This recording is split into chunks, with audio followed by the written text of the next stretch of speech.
so grateful for God being faithful and continuing the healing. And I think Lynn's so right in so many ways, but shame is often a very common denominator in those who of us have been sexually abused. And there's a strong connection between sexual abuse and those of us who've had abortions. And we are right in the middle of finishing the creation of a project on the trauma of abortion as well, because those of us who have had abortions, we feel like we've done the 3 unpardonable sins. We had sex outside of marriage, we got pregnant outside of marriage, and the worst is we took the lives of our children. And we often don't feel like we could never be forgiven for that. So, so it's so important that we, as a church family, as a family that ministers to women and men that have had abortions, it's so important that we surround them with love. Yes, you sinned, but there by the grace of God, you can be forgiven. And it's so important to be able to talk about that forgiveness and that love that we have for them, and the love that Jesus has for them, and has for their children that are in heaven as well. So, so I'm so proud of Lynn to be able to talk about those abortions. Dr. David Reardon, who is one of the premier experts on the trauma of abortion, says the key to solving the abortion epidemic is for the post-abortive man or woman to stand up and speak out. And that's why it was so important that we create this project that's everything that we do in our ministry is all built on storytelling. That's what Jesus used. He uses stories. He didn't just use facts and figures, those are good too. But we take women and men through a healing journey towards Christ and we film them. And that way people they feel validated. It's like, wow, they're feeling that too. They're struggling there too. Yeah. I do too. And I can continue on with my life. And the great part about loving each other in community through the pain of childhood sexual abuse and abortion is that it's community. You know, we can love each other. It's great to watch these families begin all over the United States, the people that go through the Wildflower Project, because for once they feel like people understand. Yes. They understand those wounds, but better than that, Jesus understands. Mm-hmm. He was on that cross. He was naked, and he was belittled and made fun of, and so he understands trauma, and he understands sexual abuse. And I think when men and women really grab that and understand that, that's where the healing begins. And when they understand that and the love of God, that I remember for years and years I felt like I am the worst sinner ever. You know, I had 2 abortions. I was actually one of the spokespeople for Planned Parenthood. I went out and I talked to college campuses and told men and women how they could be freed up from this unwanted baby, that it wasn't a baby, it was pregmental tissue. I was fed all these lies, and I just gave them to other people that were considering abortions. So I had an awful lot to be forgiven for, but God, in His mercy and His love, had an awful lot of love to give me and a lot of love to give away. And so it's been really fun to watch the healing that happens firsthand as we watch people like my delightful friend here, Lynn, as she runs the wildflower groups. But more than that, it's just wonderful to watch people burst forth with their gifts and love. And so we're creating many events here in the near future on Long Island.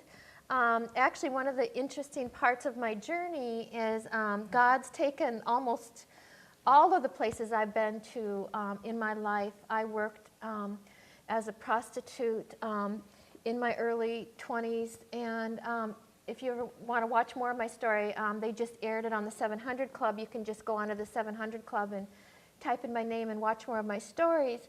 But as a trauma counselor, God has called me to go into places where maybe other people aren't comfortable going, and I feel like God has called me to go to those places. So recently I was called by, actually I got some awards not too long ago from New York State legislators and congressmen for my work with trauma, but someone that heard about my work with trauma was a man who owns a couple exotic dance clubs. So he called me in to work with the girls and as a trauma counselor. And it has been an amazing experience working with these young girls that they're so desperately wanting love.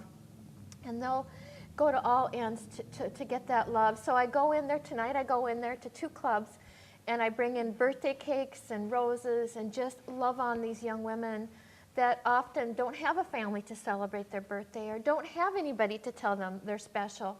And so I go in and just love on these young girls, and I kind of go in as their mom, and it's a holy experience as they're drawn to the love that God pours through me onto these women.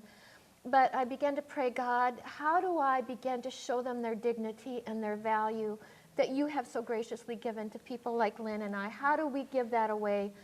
And so he gave me this crazy idea to plan a fashion show. So we're having a big fashion show here in Long Island at Crest Hollow Country Club. It's just a day to just spoil these women. There are models. We've gotten bridal gown places to donate dresses and people to do their hair and makeup. And actually, I just talked to a supermodel on the way here today, Kim Alexis. She's looking at coming and helping these girls as well, just to find their dignity in Christ and let them know that they are loved. And they're beautiful the way they are as God has created them. And we have a great speaker coming to that event, Christopher West, who's the most renowned, well-known speaker and writer with the Catholic Church, speaks so eloquently about sexuality and femininity. So it's just a night to reclaim their beauty, and we'd love for you to go on our website, which is restoringtheheartministries.com, and just find out more about that, more about the Wildflower series, like I said, which is all over the country, and it just went into Africa and Ireland. Unfortunately, all over, people have been sexually abused, and if we can just come and show them their restoration and their love. And we had the great opportunity in that Wildflower program to go around the country and tape the top professionals that deal with the healing and restoration of Christ towards people that have been sexually abused. So on that program, we have John Eldridge, Dr. Diane Langberg, Dr. Timothy Clinton. I could go on and on. We have about 40 different experts that we've asked to be on that program. It was quite an undertaking. I'd never worked with film before, but God caused me to come on this crazy journey. And that program in itself, the reason why it took about 7 years to develop was it cost about $225,000 to create that, because we really wanted to honor the women and men that were sexually abused, and we wanted to create a beautiful program for them. So those Wildflower groups are all over the United States now, and like I said, we're finishing the one on the trauma of abortion. And I guess I look back, and I, as Lynn, am always reminded of the love of God. When I was in the depths of my pain, I was living in a rooming house in Minneapolis, and I was poor as could be. You know, I was working on the street as a prostitute, and whenever I could have a room, I'd find a room to be able to lay my head down. And I remember just for months, I ate Wheaties. That's all I could afford was a box of Wheaties. I couldn't even afford the milk. And so it was just a very, very desperate time in my life. But I remember one night in particularly, it was, I was about 21 years old and was really at the depths of my pain. My best friend, who I partied with, her name is Becky, she would always say to me, she'd grab my face and she'd say, "Julie, we're looking for something." And I always wondered, what did she mean, we're looking for something? And anyway, she said, "We're looking for something together." And I didn't really know what that meant.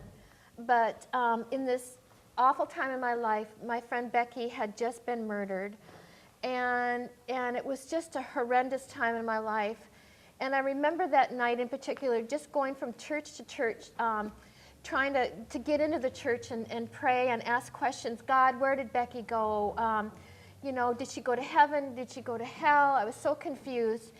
And shortly after that night, we had her funeral, which was just a horrible experience. All these people sitting around her grave.